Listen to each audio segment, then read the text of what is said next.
Hey kids, it is HexRay Vision from Quattro Cinco Studios doing a little live stream here. Help HexRay Chick get some of our dinner ready, and now I'm just thought I'd hop on here and chill with you guys for a little bit. One thing I realized when I went to Vegas was that I don't stream enough. I don't hang out with you guys enough. I always feel like I need a content or idea or a show or really special guests. But the truth is, when I was working, hey Monica, what's up? When I was working in the truck or any other job, a lot of the reason I would turn on a podcast or listen to YouTube was because it kind of felt like you were hanging out with Joe Rogan, right? It kind of felt like you were hanging out with Richard Hart, and so I think that I need to get on here a lot more, stream a lot more, just hang out and just do regular streams because there's a lot of you guys out there that are either stuck at work or you're mowing the lawn or taking the kids to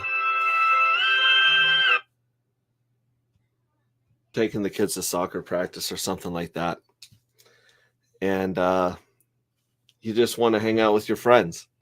And as an adult, and especially as a guy earning a living, taking care of your family and stuff, or a girl, you don't get to hang out with your friends as much as you like. You don't get to hang out with your community as much as you like. So I got a shout out to Rags to Riches. Looking good. Susie Q. Hey, good to see you, Susie Q. Jen Hex hanging out. Man, we got the whole gang here. It's good to see you guys. Yeah, like I said, I ever since Vegas, I've had kind of a strange sleeping pattern and Burning Man, where I kind of sleep in 4 and 5 hour chunks, either in the middle of the afternoon, the middle of the morning. Sometimes I'll wake up at like midnight and just not be able to sleep for 4 or 5 hours. So I'll just go for a walk or come in the studio, start looking at some content, trying to put some stuff together. I uploaded a bunch of content, a bunch of pictures and videos that we did at Burning Man and the last festival, and we're starting to upload a bunch of pictures and stuff that we had from Vegas.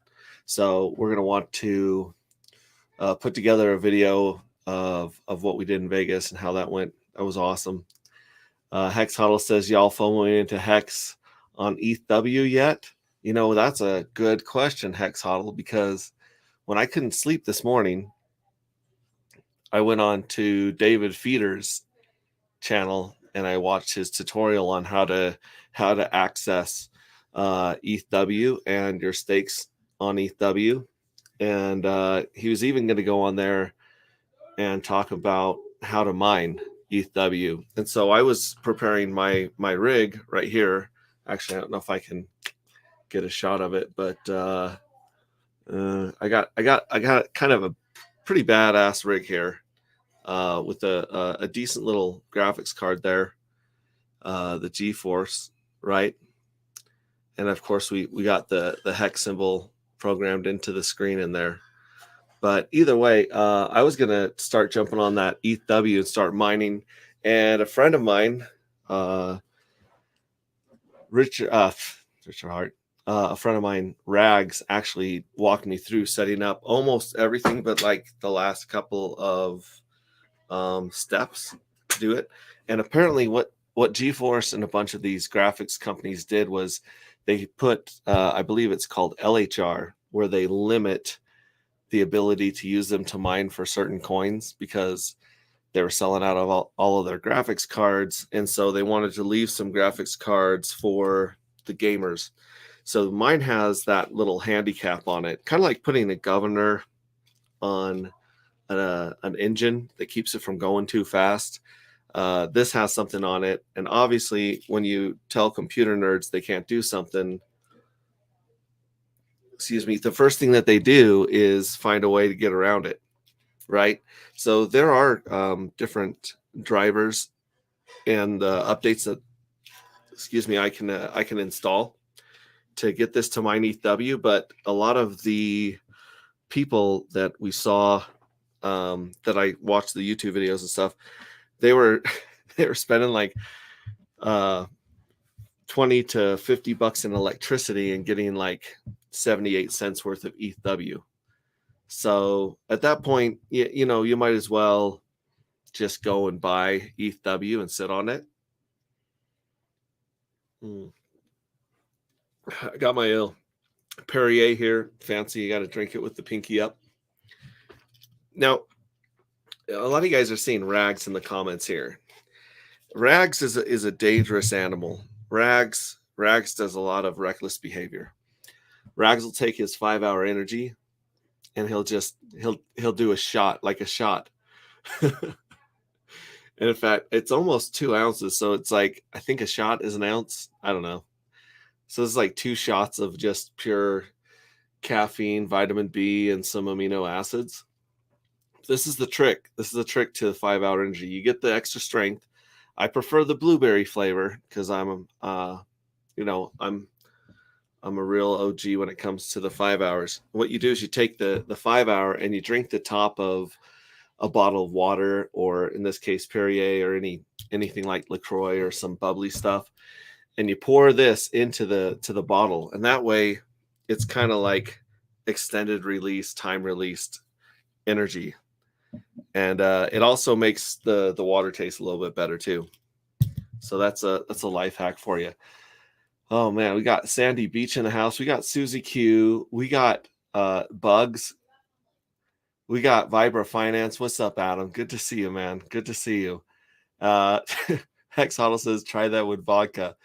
Yeah, I guess you could throw in a little bit of vodka into one of these and be all right. I don't know. Every time I've tried drinking the vodka, I do a shot as quickly as possible, and then I just try not to throw up.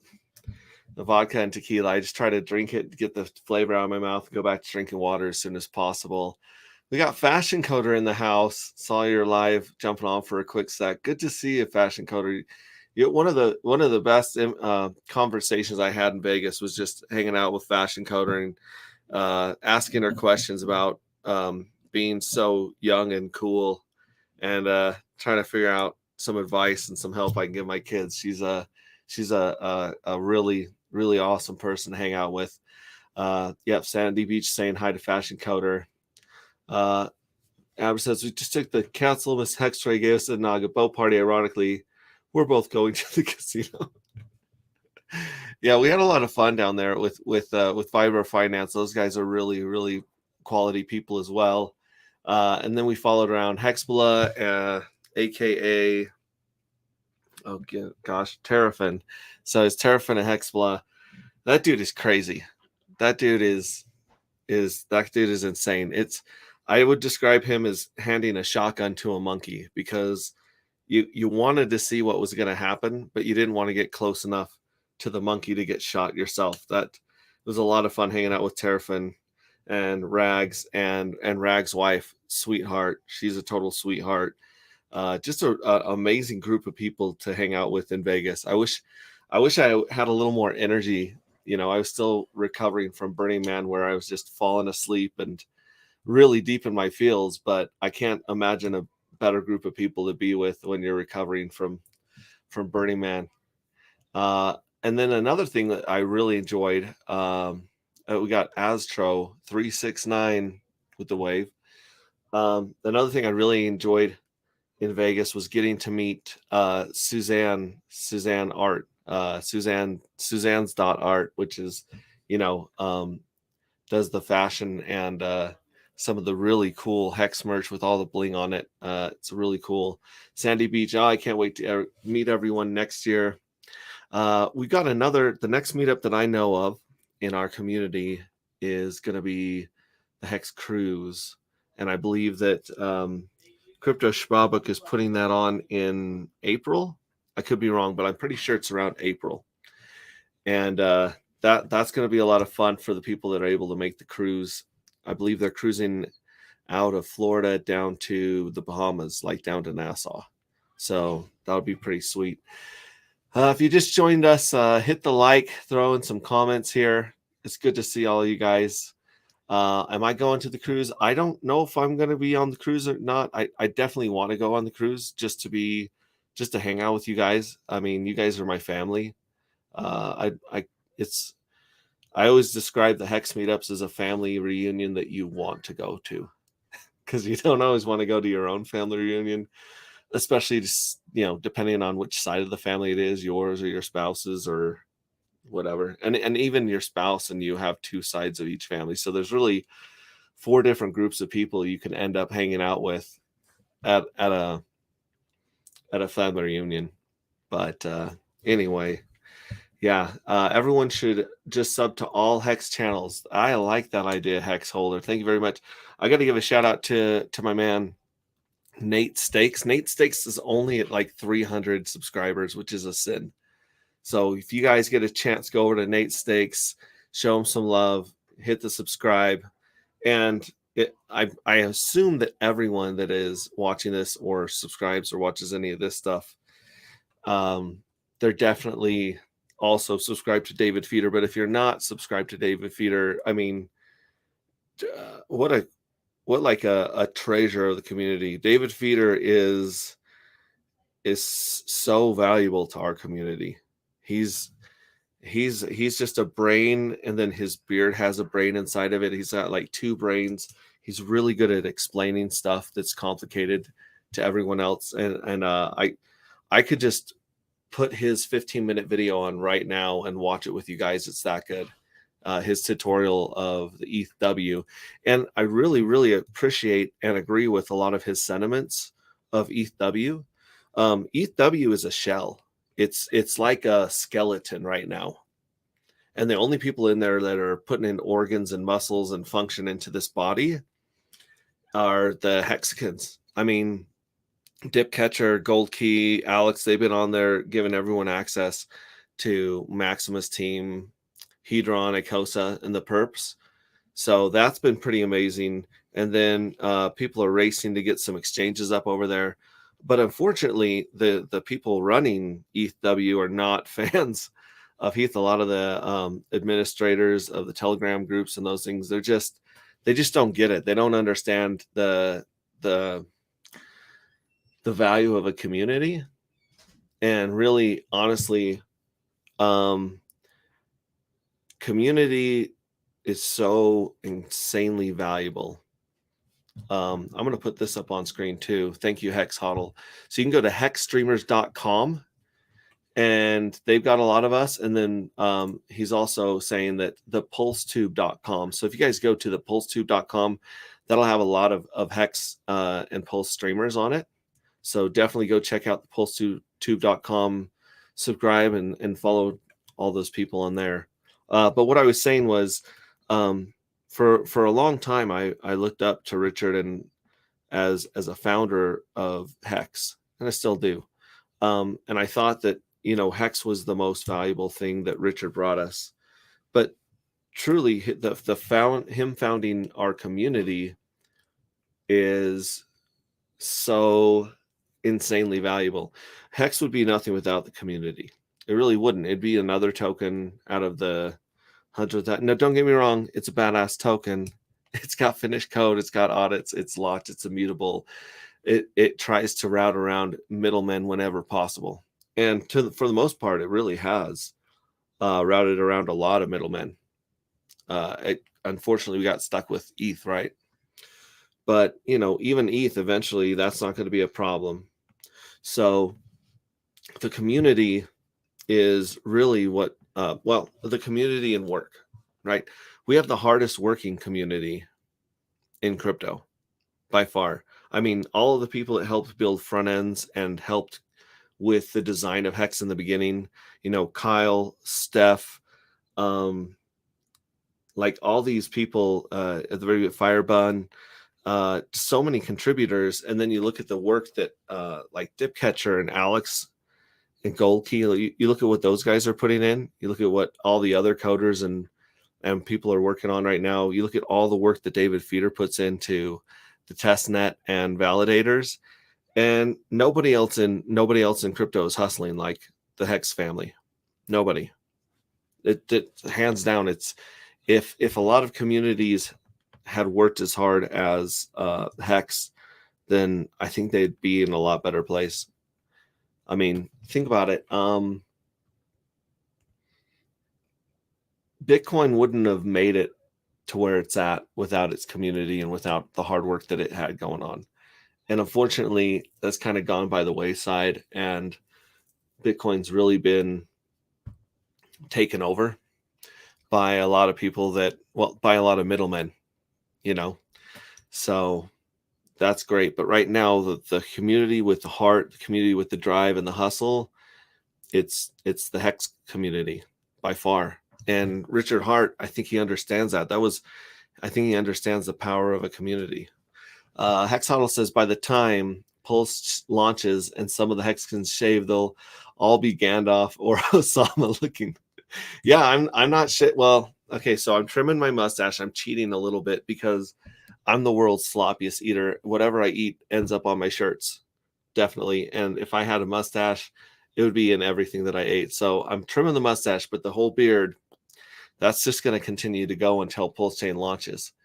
You know, I finally shaved to catch the rest of the sun on my face. Our community is like no other, that's for sure. In fact, let me jump on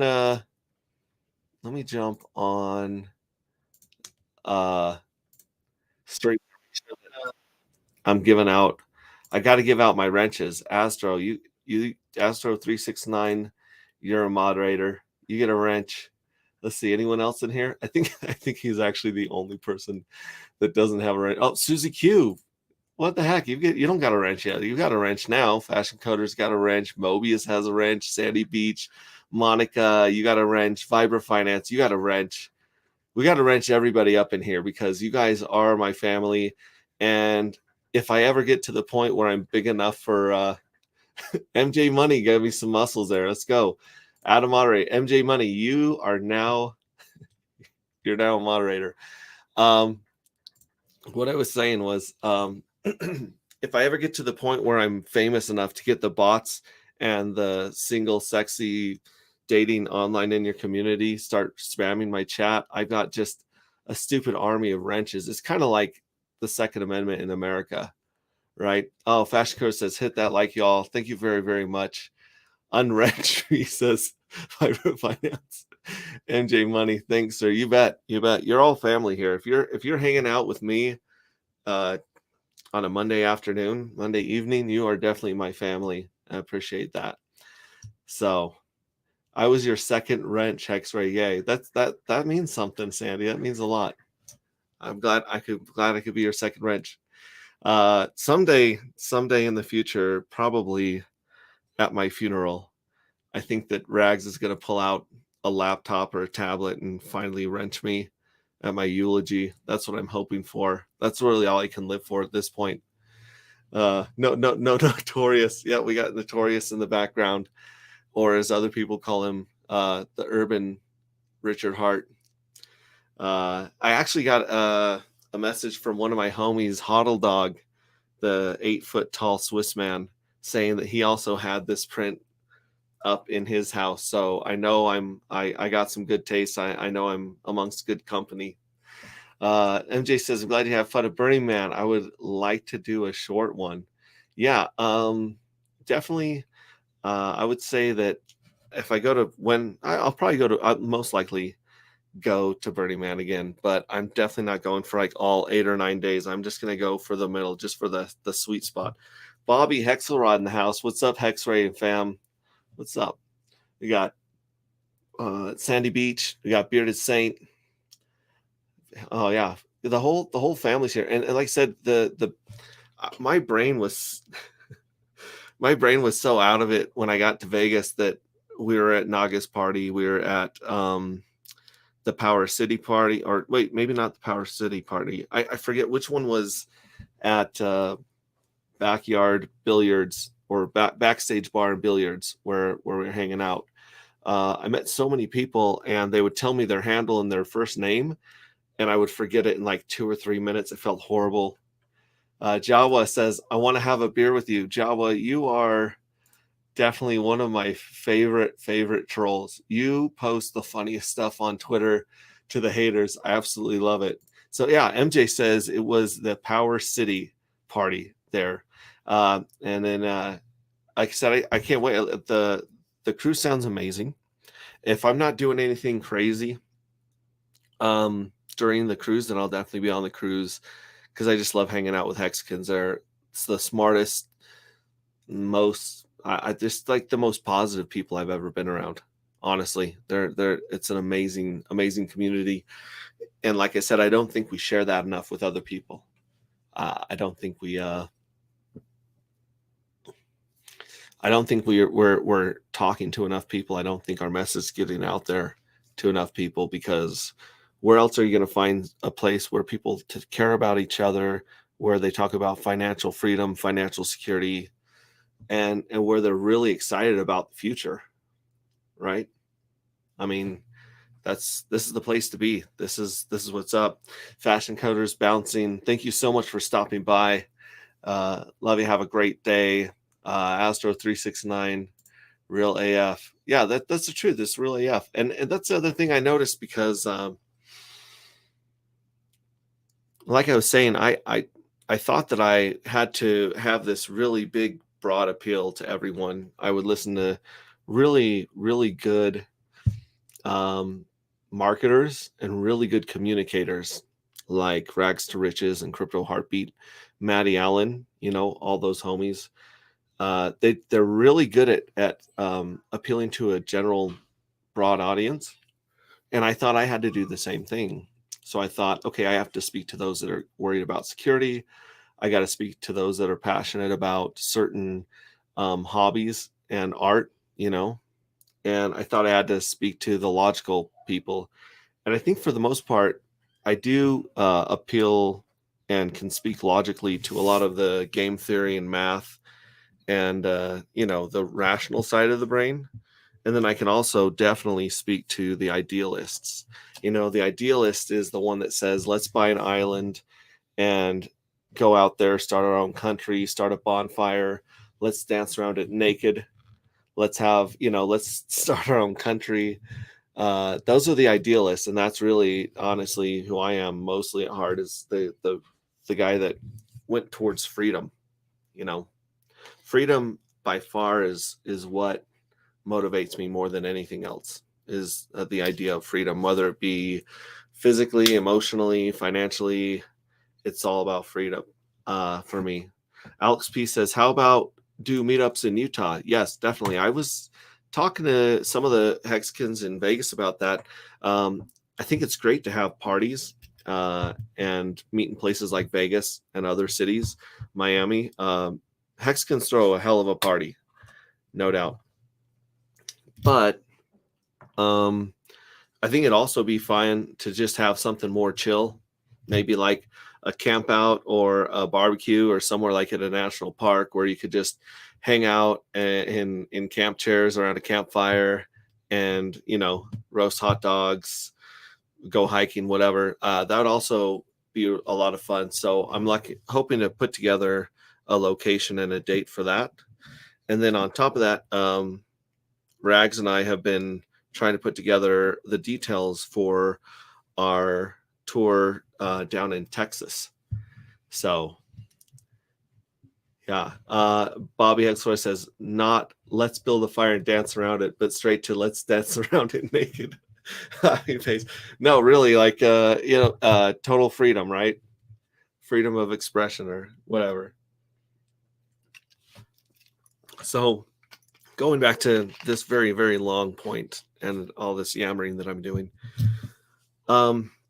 instead of trying to appeal to all the different personality types and all the different classes and people and groups, what I want to do is just talk to the people like me. I ever since I was 16 years old and I worked at Burger King was my first job where you actually had someone following you around telling you what to do. And I was like 16, 17. And I couldn't stand it any second of it. In fact, I will say this, Burger King was the hardest work I ever did for the lowest pay in my life. I'm 42 now. So in 16 years, I've never had a job that paid me as low as Burger King.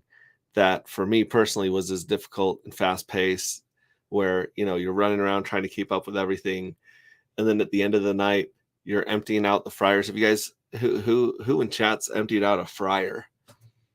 Everyone ever empty out a fryer where you got that big thing and it's the nozzle's down right next to the floor, everything's slippery, and you're filling these giant vats full of the shortening, or basically vegetable oil, and then you're hauling that out to the giant grease trap, and you're slipping all over the place. The old nasty fat, just it goes rancid. It smells worse than the sewer back there. Everything's dark. You're thinking some homeless guy's going to jump out from behind the dumpster and knife you. It was I think I made $5.25. I'm pretty sure that's what it was. It was like $5.25. And and no one could let you do your job. No one could just if once you had everything down in your little station, whether you were doing the fry cook or whether you were putting together the sandwiches or whatever it was, I never made it up to to the window or to the drive-through. No one ever gave me a headset. I never advanced that far in fast food. But Jiminy Christmas. Hex Hall says my first job was at Mickey D's. And Sandy Beach, my first job was at Wendy's. Yeah, see, MJ Money was a fry cook. Yeah, we've all been there. It says the water was cold. So anyways, I think the job was referring to dancing around the fire naked. But Hex also said one free meal a day. It was still, as I hear, yeah, I don't know if they still give you a free meal at their busboy. Yeah, I definitely did a lot of busboys. I washed dishes at Denny's. I waited tables at Denny's. Worked at call centers. Oh my gosh, do you guys want to talk about call centers? Do you guys want to talk about being a telemarketer as a 16, 17-year-old kid? See, the thing was, once you got your license and you could drive, you could make it out to the call centers, or you or your friends could make it out to call centers, right? So this was like the best job because it was way better pay than working at the fast food jobs. And you didn't have to mess around with grease. You didn't have to go home smelling like Burger King or McDonald's, right? Alex P says, my first job was a busboy in an Italian restaurant. Yep. I was a cook at an Italian restaurant pizza place. Yeah, Jawa says paperboy. Now, don't get me wrong. I did, from the time I could walk, we were delivering newspapers. We were delivering phone books, right? My family grew up, we had 7 kids in my family. My dad, he worked for the government, didn't make a ton of money, but we had 7 kids. My mom was a stay-at-home mom. So not a lot of budget, not a lot of money to go around. So as soon as we could, help out financially, I remember we used to deliver phone books to everyone in our city. And I say city, I think there was maybe 10,000 people in the city at that time that I was living in. And we would deliver phone books to the entire city. And that would pay enough money for my parents to either get a half of a beef get a whole beef. So they would buy a whole beef and put it in our freezer. So we had, meat with our meals. Or a couple of times we did it, and there was, that's how we paid for vacation. So my parents didn't have enough gas money to drive up to Washington State or some of the other places that our families live for family vacations and for reunions. So we would go deliver newspapers because, there's the free newspaper. And so we would either substitute for the people that were gone and deliver the free newspaper across the city, or we would deliver the phone books when they came out, which is there's probably a bunch of people in chat that are like, what? I've heard of a phone book, but I think the only thing that the younger generation knows phone books for sitting on to sit up taller in their cars, you know, like, or they've seen them be used as weapons in comedies. I don't think that that a lot of the people in chat or around remember using a phone book to call businesses, the yellow pages, the white pages, to look up your friend's last name. And then there's like 4 Williams in the phone book, and you start looking at the street numbers, and because it would have your name, it was basically a docs book. That's really what they should have called it, was a docs book, because it had your name, it had your address, had your phone number, had everything. So then you'd start looking, okay, Williams, you'd be like, oh, what does he say is, because back then we didn't use our parents' first names either, so you didn't know what your friend's dad and mom's name was. So you start looking at the street they're on, and then there'd be 2 on the same street because they're related. You'd be going through there, and yeah, phone books. So those are phone books. That's what we started doing. And then, of course, as I started getting older, I mowed lawns, I shoveled snow off of walks. This was in Idaho, in a little town in Idaho, is where I lived from age 7 to 14. So like grade school to middle school, I guess junior high. Yeah, a little bit of junior high there in Idaho. There's no shortage of call center jobs in Utah. That's for sure. Like there's so many call centers in Utah. And so let's talk about the call center jobs. You'd either be calling back east, because we're on the west. So we'd be calling back east and getting people to change their long distance service. Another thing that nobody understands what you're talking about these days, long distance service, where we would have to trick them because we would learn the difference between intrastate and interstate calling. And so basically we were calling them and alarming them, being like, oh, your interstate long distance calling's been changed without your knowledge. And they'd be, oh no, my long distance has been changed. But it wasn't their real long distance, it was just their interstate long distance. So we would like get paid to get as many people as we could, to switch their long distance. And then my wife, I knew her back then. She actually was in a part working for a big credit card. So all she had to do was call people with the certain credit card and have them sign up for benefits, or just call and tell them that they were awesome. So she had a way, way better job than I did. And then of course, when we got into the skeezier, creepier, like the more fly by night things, call centers, those people we were selling basically fake secured credit cards. Really, I shouldn't say fake credit. They were real credit cards, but they're not credit cards that anyone would want to use, right? These are people with no credit or horrible credit. And basically you'd be selling them a secured credit card, which is basically a debit card. And then you would try to sell them some weird vacation package, which I'm sure it was like a timeshare scheme, going over there. So yeah, you had the timeshare scheme. And then in the other room were the bill collectors. The bill collectors were the shadiest people I've ever met in my life. I shouldn't say that. Some of them were truly nice, kind people that were just great at their job. But the other people, like, they knew how to get into people's heads. They knew how to like really lean on their fear and their guilt and try to do this bill collection service, which that's a whole nother hole to go down right there. Bob HexRay says, calling East Coast from the West Coast about long distance on a corded phone, LOL. Yeah, it was a headset strongman telephone book ripping contest from MJ Money. Let's see here. Let's go back up here a little bit. Astro 369, 7 kids. Yeah. When you meet someone with 7 kids, you know that they're either Mormon or Catholic or Amish.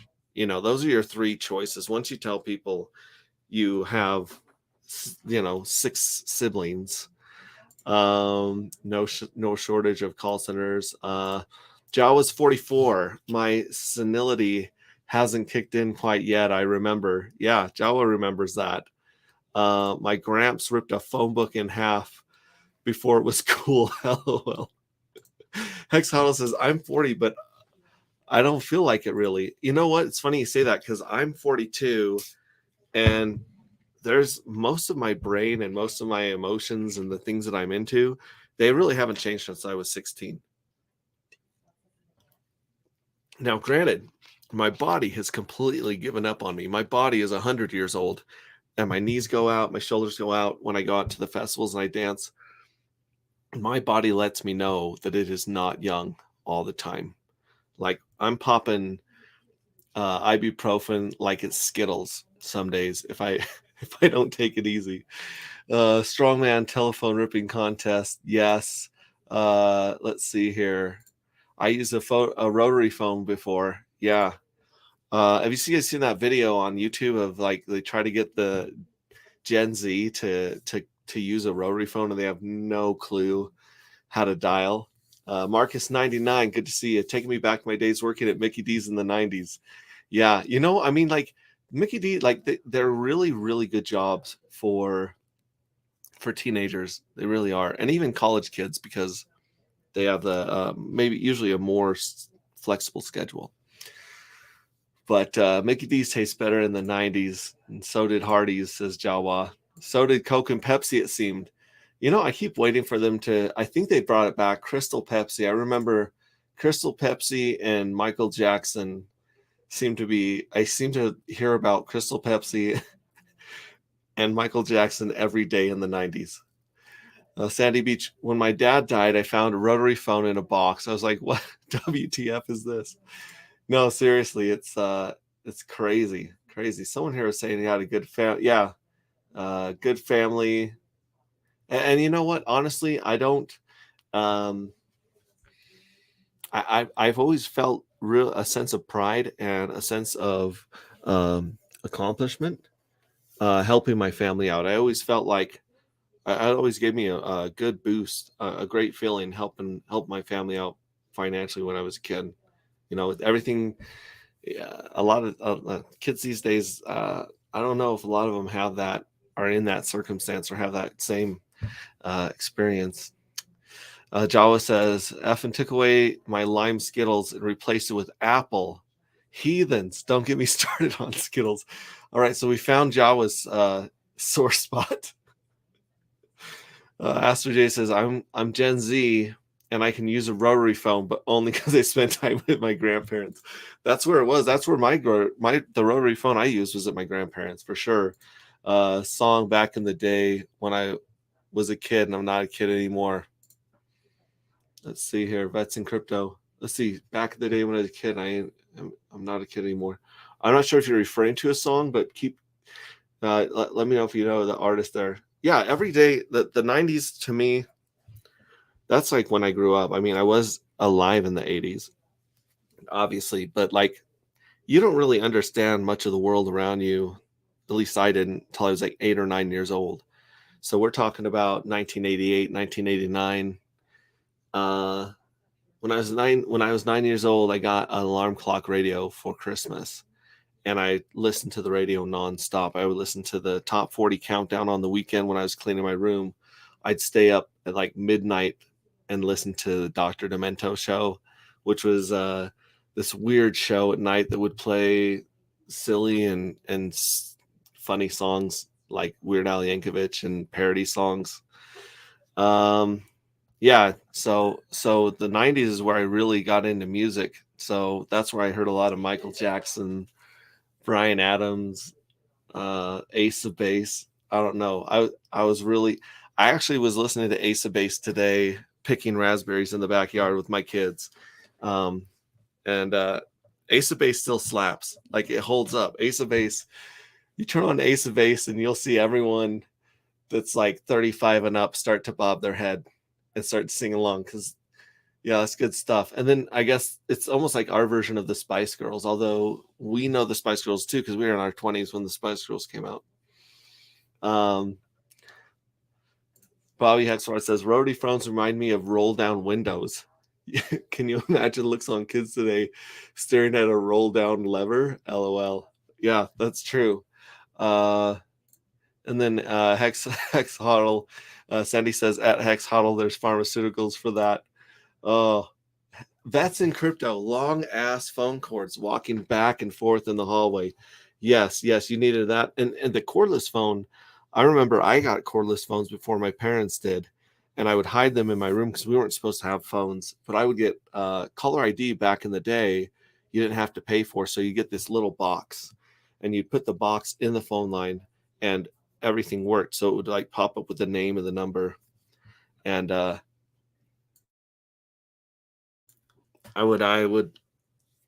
I'd be in my room hiding my phone, and I would forget to silence my phone when I was at school or work. My parents would come and take it. So I went through like 5 or 6 cordless phones and caller IDs. That was pretty awesome back in the day. Hex Hall says, yeah, maybe that's how I first encountered RH marketing products. Academaciated says, you guys probably always wore seatbelts, laughy face. We didn't have seatbelts in some of the first vans that my parents would buy vans because so many kids in their family, and some of them at the beginning didn't have a seatbelts. Let me make sure that a academaciated has a wrench here. We got to make sure he's taken care of. Oh, nope. Here we go. Academaciated. You got a wrench, buddy. All right. Just taking care of my peeps. Vets in Crypto. Old Zenith TV push button remotes and cable box with the cord. That's another thing that I would hide in my room. I would go to yard sales and buy TVs, and then I would hide them in my room, and I would tap into the neighbor's cable back in the day, and I would stay up watching In Living Color late at night with the volume at like 2. That's probably why I'm deaf today, is because I probably wore out my ears trying to watch TV so quietly that no one could hear it. But I lost like 10 or 20 TVs easy when my parents found those as well in my room. RH spammed my inbox, laugh face. Sandy Beach, when I worked retail pharmacy, those were our number seller, our number one seller. Weird Al is hilarious. Ace of Base, dude, that's literally my childhood. Dude, if you can remember rollerblading and listening to Ace of Base on a Discman, or if you remember turning up Ace of Base as loud as you can and jumping on a trampoline, you had a really good childhood. Like, you had a really, really good childhood. And then, of course, you went inside and you played the NES, the original Nintendo, with Duck Hunt, Mario Bros. I recently got an emulator and realized that I suck. I really, really suck at Mario Bros. 3. I really do. Jawa helped that Ace of Base was hot. Yeah, it did help that the two girls were always in the front and the two guys were always like in the background with their face kind of turned with like a 5 o'clock shadow, because they knew that no one wanted to see the two dudes. Even in the videos, like, the dudes would be on screen like 1 second, and then the hot chicks would be on screen for like 9 seconds. They knew exactly what was going on. That's in Crypto says, oh, brother. Sandy B says, stats is also 80% of the internet traffic is about stuff. Spake banked Jawa. True, though. Nightmare. Let's see here. The cords always got tangled up. Yeah, like I said, the cordless phone was one of the coolest things that I remember coming out, right? Oh my gosh. A lot of people, antibiotics for tooth also. Bobby Hexerod, old school throwback. Did anyone ever know anyone that got on the roof to tweak the antenna for better reception? You needed a third person to relay between the person inside and the person on the roof. Yes, definitely. You had somebody hanging out the window, like hearing the dude on the roof and yelling to the dude that was watching the screen to see if it was coming in clear.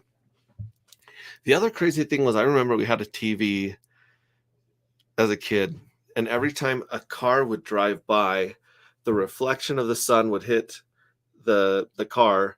It would bounce off a back picture frame in the back of the wall, and that light would turn our TV or turn off our TV. So when people would drive by, the TV would literally turn on and off. I have no idea how simple those first remote controls were, but they must have been very, very simple. But yeah, I definitely remember trying to get a really good antenna reception for sure. What about pagers? You know what, Alex P? I was never cool enough to have a pager at all. Never. I mean, I think like really cool people had pagers. Drug dealers probably had pagers, and maybe pimps. I don't know. I never got into the pimping game as a teenager. Oh, dude, Astro 369. Jim Carrey is fire. That you go back and watch all the Jim Carrey stuff from In Living Color. MJ Money says, damn, how big was your room? You hit all that? Yeah, the thing was, my parents had 7 kids to watch over. They would forget your name, and you would go weeks without talking to them. That's the nice thing about having 7 kids in a family, because they will forget you exist. Sometimes you can take advantage of that. AB channels on cable. Yep. Best music video in the 80s. That's kind of crazy. I remember when MTV came to our little town in Idaho. I think I was like in 6th or 7th grade. And if you had MTV at your house, you were automatically one of the 10 most popular kids in school, because no one had, like, not everybody even had cable, let alone MTV, because you had to pay for MTV extra. Like, you had to have some pretty like rich, negligent parents that just didn't watch MTV to get that for your kids. Academaciated says Thriller is the best music video in the 80s. And like I said, we didn't see a lot of the MTV, a lot of the music videos, because you had to first of all have a cool friend that had MTV. Then you had to like be invited over there, and there was stiff competition, because if they were your friend before they got MTV, now you had to compete with a lot of other people there. For me, it was Nintendo, Xbox cables, XDD at T-Bird. Yeah, for sure. When rollerblading was cool, OG Sony Walkman and Panasonic Discman. My Discman was my best friend. You guys will never know how cool it was to have one of those little binders of CDs. Well, you guys do. I'm talking to my people here, obviously. But kids these days, they have no idea. I remember I spent $120 or $140, which was a fortune back then, on an anti-skip of Special Discman. And the Discman would read ahead in the song 10 to 30 seconds. And you could go over a bumpy road. Because you guys remember, if you were on a bus ride, or on a bus trip, like for sports or for school, and that thing hit a bump, the song would sometimes straight up restart, or sometimes it would just skip. And because basically, Discman they're just records with lights, with lasers. So I spent all this money on this yellow one. I don't even remember the brand, but you could sit there and smack this thing for like 20 or 30 seconds and it wouldn't skip.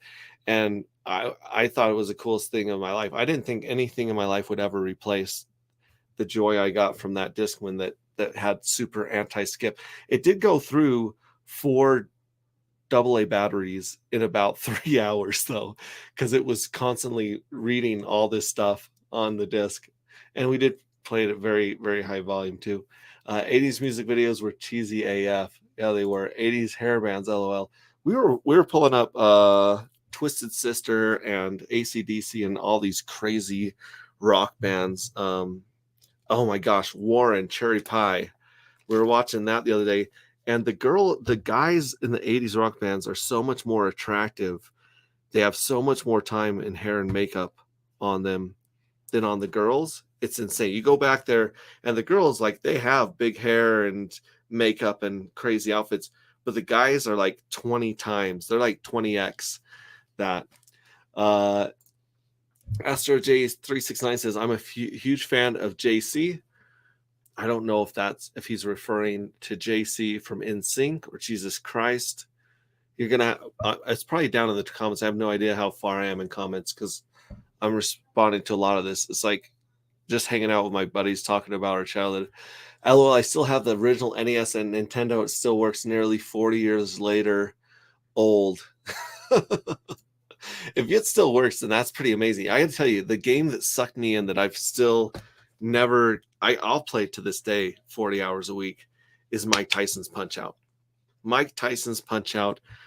for me was the most addictive game ever, because you'd get towards the end, like you'd start out with Glassjaw Joe or whatever his name was, and you'd play it so often that you would either memorize the timing of the punches, and you wouldn't even have to look at the screen.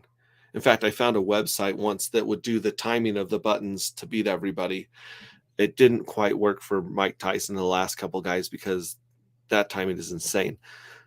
But for all the other ones, you could just basically go through like Don Flamingo and Soda Popinski and King Hippo. Do you guys King Hippo, Raging Bull, or maybe it was like Charging Bull? I don't remember. Dude, it was insane. I would always get to the last people, and there's the dude before Mike Tyson. I think I only got to Mike Tyson like 3 times, which is why it's so addictive, because it's so difficult. But you'd either memorize all the first guys or you'd memorize the code, right? Because you'd be like running along your trainer, and it would give you the code, and it would give you the backdrop of New York City, which, by the way, had the Twin Towers in it. And it was awesome. All right, so watching the likes ratio, pretty cool. Kudos. Awesome. Yeah, give me the likes. Hit the likes, guys. Subscribe, follow me. Share this out on Twitter, YouTube, Facebook. Facebook is a place I don't go anymore because that's where my family and friends are. So I don't know. Like, I have Facebook, but I don't go there very often. I spend all my time on the dumpster fire that is Twitter. This is what I thought about Twitter. Twitter is the dumpster fire of social media by far, definitely. Instagram is like the STDs of Twitter. Like, you get into Instagram and it gets icky quick depending on who you're following. Fire Marshal Bill was so funny. Kids don't know that comedy, do ya? Fire Marshal Bill had us rolling. Astro 369 had the 64, the Nintendo 64. Hit the likes, please. Thank you, Alex. The 64, PlayStation 1 and 2 were the last consoles I used before I stopped gaming, LOL. And I think it's kind of funny because even on the Xbox, there's way too many buttons. Like, I got trained on that NES with like 6 buttons, basically. And you could even use select start in certain areas, like on Mike Tyson's Punch-Out, you'd have to hit select during the rounds, and it would give you a little bit more energy. But yeah, ever since it went up in buttons, and then now you have 2, like a controller for each hand with the Wii, I can't catch up, man. I do not have the neural plasticity. I can't learn stuff fast enough. We need to get the 80s hair back. Yeah, I was jealous of Bon Jovi's hair, LOL. Jim Carrey, LOL. Oh yeah, T-Bird. Yes, Punch Out was so good. I sometimes watch speed runs for nostalgia, LOL. Yeah, and when you got to like knock them out in the first round, it felt like you personally achieved something in real life. That was like such a big dopamine hit.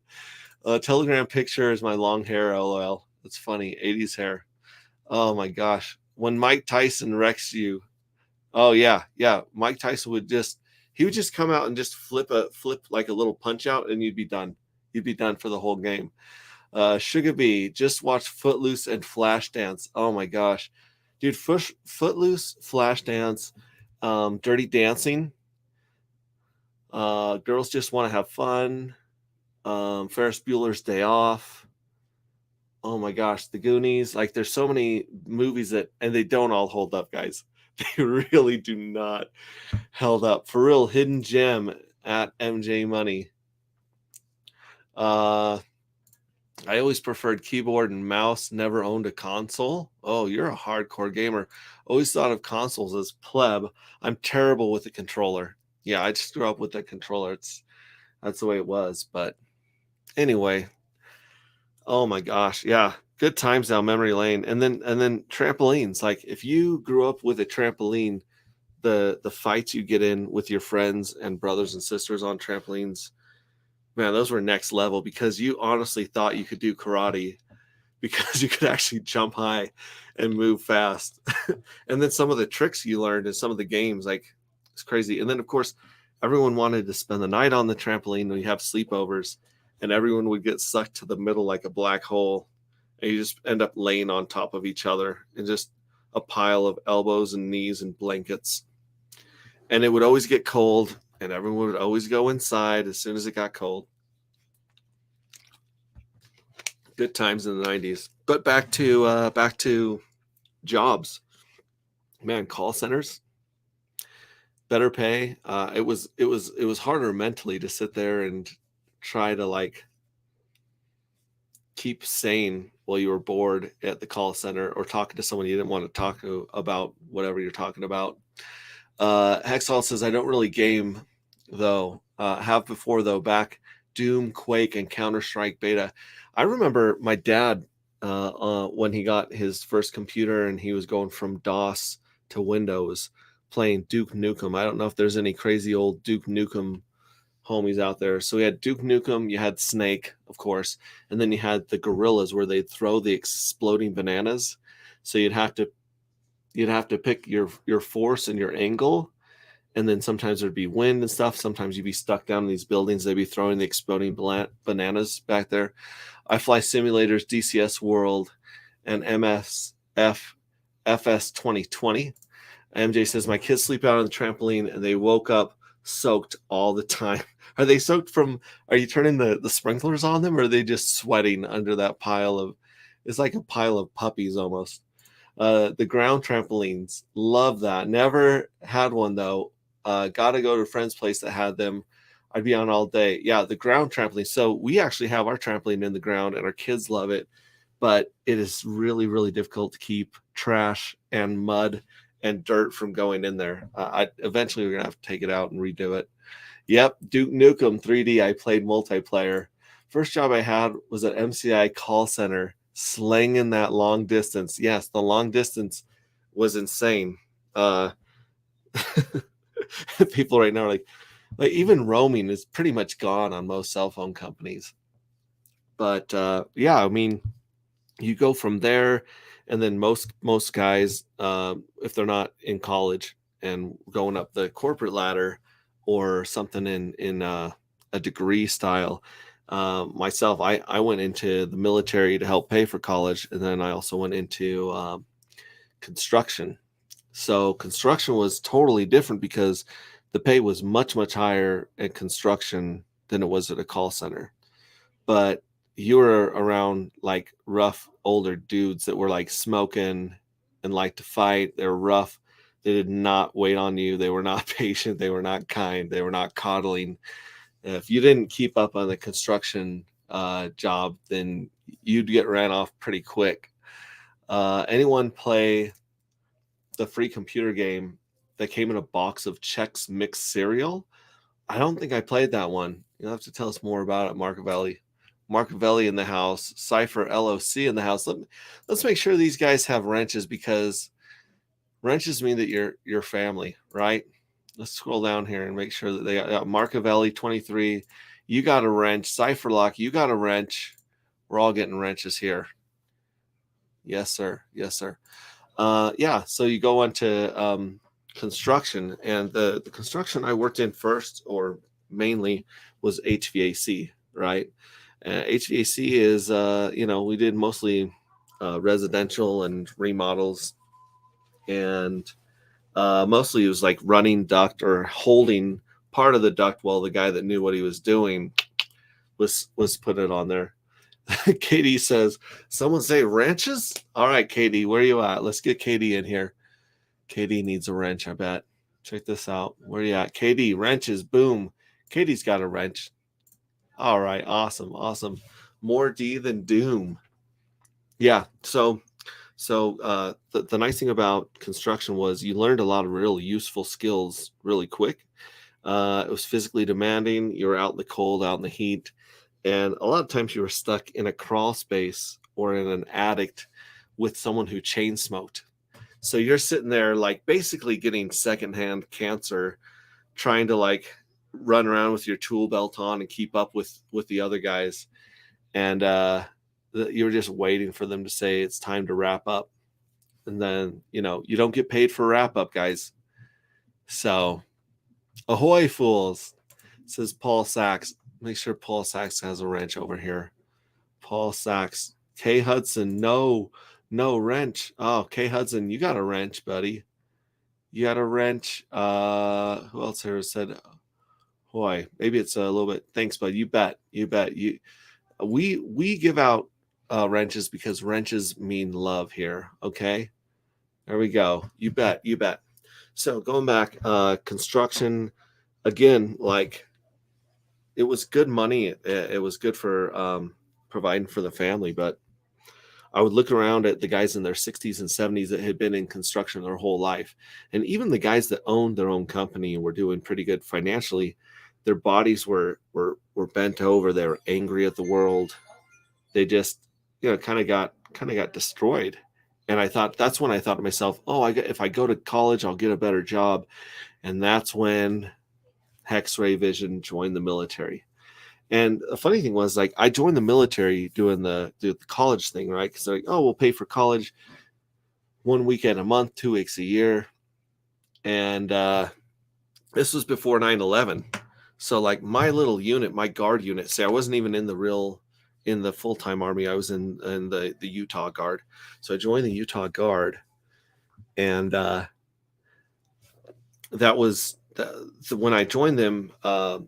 The last time that my unit had been deployed or seen any action was during Desert Storm 1. During Desert Storm 1, my unit had gone over to Germany and become raging alcoholics, basically. And so I didn't really think there was any chance of me seeing any action or getting deployed anywhere. I was like, cool, and I joined as a cook, right? So I just went over there. I'd warm up food. I'd serve food. I'd boil water. I'd cook water. And I thought, yeah, this is easy. I'll do this. And then like right after the September after I got out of all my training was September 11th, 2001. And I was going to college because that's what I went for. I went to college. I was getting my generals done, going from class to class. I remember seeing the towers and the news as I was going from one class to another. And a lot of people just like stopped going to class. They went home. A lot of professors canceled their classes. And I didn't quite get it because I'm like, I'm in Utah. This is in New York City. Like, why wouldn't I just go to class? I mean, it's not like I wasn't empathetic or sympathetic towards this horrible stuff going on in New York City. But at the same time, I was like, I've got classes to go to. I got to get to these classes. I got to go to work. Got to take care of my family. And so I remember a lot of the professors saying how brave it was. Some of us were still going to class. And in my mind, I thought, well, why wouldn't I go to class? Like, unless the buildings in Utah are blowing up, I'm going to go to class and get my stuff done. So I remember that day, but I really didn't think it was going to affect me. I didn't think we were going to invade a handful of countries for decades afterward, and I was going to be a big part of that. So that was crazy. So Marcovelli's got some more information on the Chex cereal game. It was around the time of the first SimCities or a little before, more addicting than the Chex Mix. Chex Mix is addicting. That's true. SimCity was cool. You get a wrench. You get a wrench. Love you too, HexRay. Thank you very much. I was in organic chemistry lab when it happened. See, yeah, Sandy B remembers. Crazy times. And I think the reason I really went into the whole job thing of like growing up as a kid, delivering newspapers, mowing lawns, delivering phone books, fast food, to waiting tables, which I was a horrible waiter.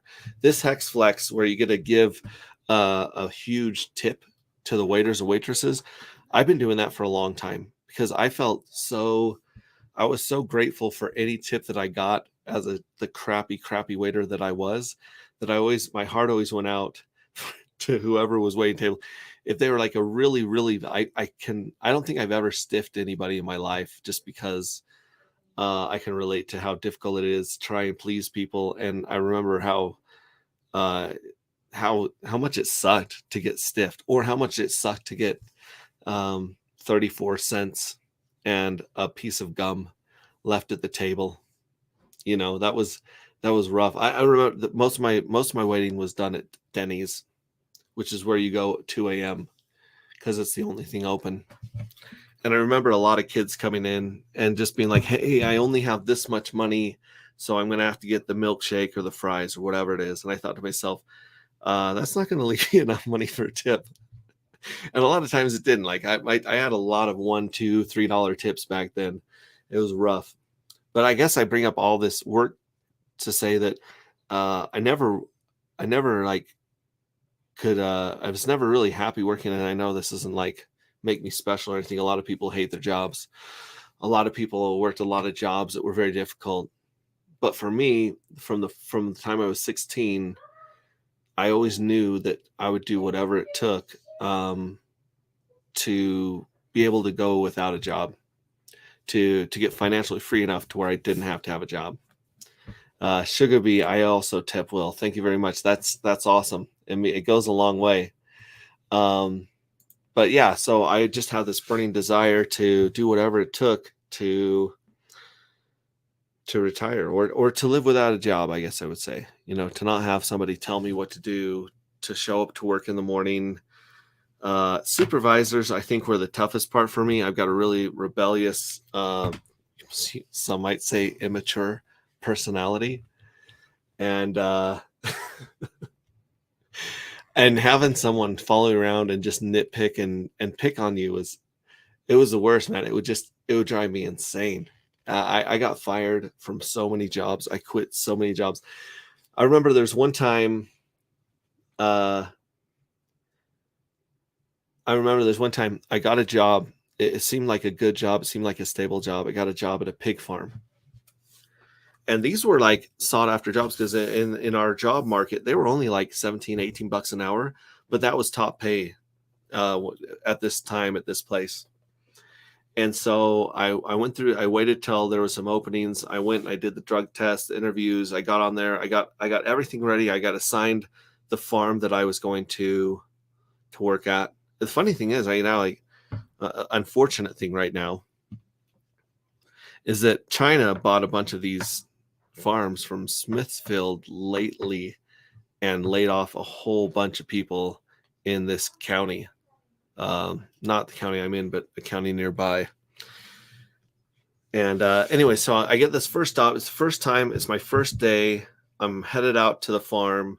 And when you go to the farm, you've got to shower in and shower out because they don't want the pigs to get any sickness because I guess, pigs are genetically close to human beings. So you can catch their sicknesses, they can catch yours. So you have to shower in and then work on the pigs, whether it's feeding them or whatever you're doing. And then you shower out because, well, you smell like pig shit, right? And I got up, the sun's not up. I get in the car, I drive out there. I'm on all these farm roads and stuff. I'm pretty much lost. And I'm trying to look at the directions that I printed out because, of course, we didn't have cell phones or GPS back then. So I'm looking up and down. The sun's coming up. And I look up and I hit a fence post. And just nailed the fence post. I was driving it was a Spirit. It was a Dodge. I want to say it was a Dodge Spirit was the model of car back then. So I look up, I hit a fence post going over a cattle guard and smash in the front corner, take out the light. Everything's fine with the car. The car still drives, but it's jacked. And I got in the car. I drove back to our apartment. I got back in bed with my wife. And she was like, what are you doing? Why aren't you at work? And I was like, yeah, that job didn't work out. And that was it. That was my whole career at the pig farms right there. That's where I was mentally and emotionally. That's how much I had to give at working for other people. I was not built. I was not made to be an employee or a career, a company man. Cypherloke says, how's Burning Man? Any experience with psychedelics? Well, it's funny you ask because unfortunately, psychedelics are against the law. And the thing about Burning Man is everyone obeys the law to the T. Everyone goes 5 miles an hour everywhere they drive, and nobody does drugs out there. I was really surprised about that. Yeah. I'll talk to you in person. Paul Sachs says, was a car hop at Steak and Shake in high school. Nickel tips from the blue-haired blow balls. Oh my gosh. Yeah, I can only imagine that nothing's ever good enough. They're sending back food. You're making like $2 an hour plus tips, which is, like you said, nickels. And try room service and getting 25 cents for a Coke after they just spent $200 on a room at Little America. I hear you, Dave Seeley, my brother. I hear you. Hex Down Under. What's fresh, big guy? Can I get 2 tickets to the gun show? Oh, baby. this is more like a squirt gun show here, folks. I don't like people in general, especially those who tell me what to do or speak to me at all, actually. Yeah, like someone, and the thing was, you were always better at your job than your supervisor. That's why they were supervisors, because they just wanted to go around telling people what to do. They couldn't actually serve a purpose. Most of them. I did have 1 or 2 really, really cool supervisors. Shout out to Dan. You know who you are if you ever see this. Dan was a really cool supervisor. Let's see here. Y'all aren't too real. I can turn y'all off. Oh, bro. So anyways, Paul Sachs, can't wait to tell my wife this someday. Been in the same position for 13 years. Yeah, that job didn't work out. Can I get a refund? Oh my gosh. Yeah, seriously. It was that was one of my shortest jobs. Was I didn't even show up to clock in my first day. I did the training and stuff. That was it. The metaverse would be awesome for you, Hex Hodl. Yeah, for sure. I'm gonna hop off. I've been chilling with you guys for an hour and 11 minutes. I've just been yammering, and you guys in chat have been just absolute gems, absolute peaches, and wonderful people. It's been wonderful hanging out with you guys. Like I said, I'm gonna get on here more often, do way more streaming, because like I said, it's not so much what you're learning or what I'm saying in these. It's just a time to hang out.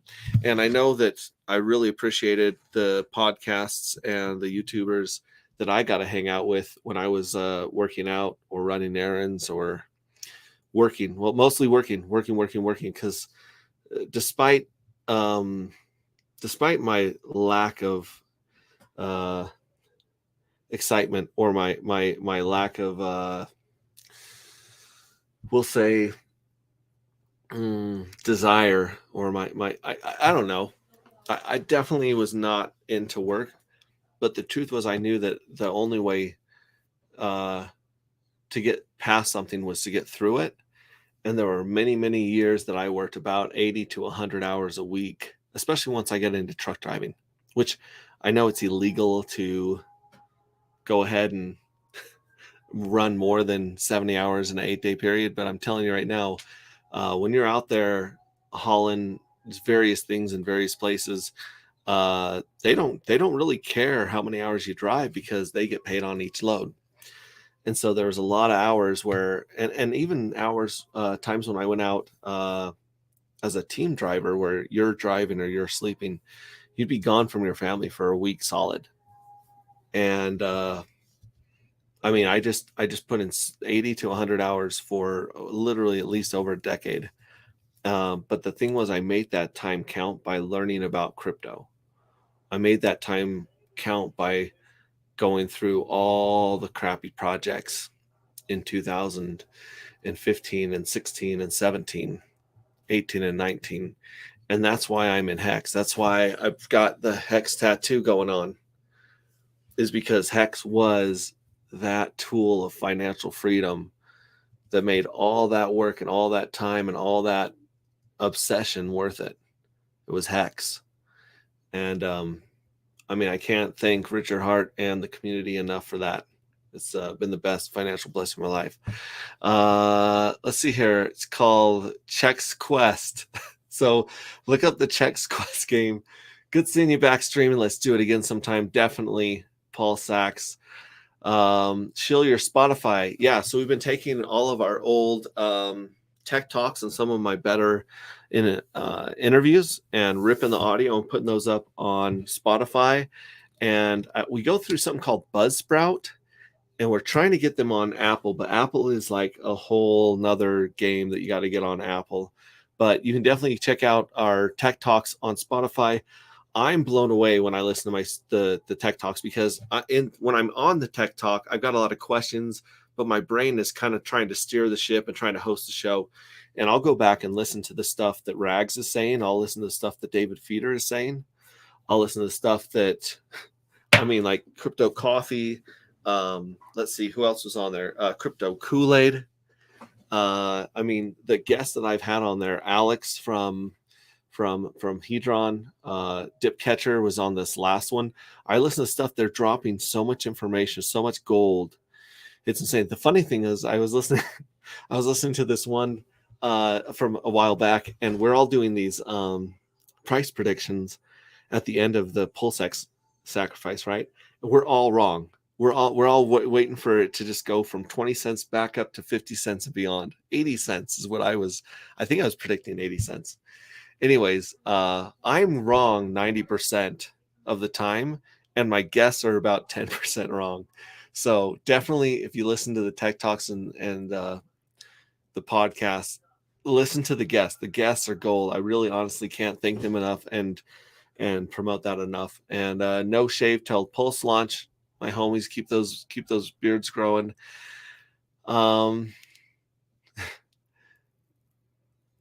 Sandy B, until I don't pay the internet bill and they don't have any friends again. Hex Huddle, you got friends here, like she said. Make sure you pay the internet bill so you can hang out with your friends. Sandy says, I love Tech Talk. I'm here for the tech. Laughy face. And odd convos. Here for the memes and odd convos. Yeah, for sure. Like, I don't know. I'm a pretty open book most of the time. And I've definitely found a lot of my family and my friends online when it came to crypto, and most of all the Hexagon community and even the freedom loving community. I was into a lot of the voluntarist stuff, the Free State Project, Anarcho-Poco, those guys. And back when I was a super Mormon, I would listen to a ton of podcasts on prepping. So for those of you who don't know about prepping, it's like homesteading, growing your own food, reloading guns, doing first aid, like getting ready for the end of the world. Because as a Mormon, the Mormons are getting ready for Jesus to come again. And so I was ready for all the systems that we depend upon to fail. And there's still a lot of really good information in there. You should still definitely have some food on hand, some water on hand, have some alternative energy, But for the most part, I listen to a lot of information on that stuff too. So yeah, if you guys want to talk about prepping and that kind of stuff, that's why I really like Hex Foodies. Shout out to Hex Foodies and Eco Builder. Check out those guys. He's got a lot of good stuff going on. Marcavelli says food forests. Yes, food forests for sure. Hex Down Under says, I'll be your friend, but I need about 350K. It's too soon. Too soon, Hex Down Under. Too soon with the 350K joke. Anyways, I can't say thanks enough for spending time with me, guys. My family, my Hexicans. I love you guys, and I will try streaming a lot more. Even if I don't have anything to talk about, there's a lot to go over, like, trying to get out of the 9 to 5. And I'm happy to spend time with you guys. So have a great night, and we will catch you guys later.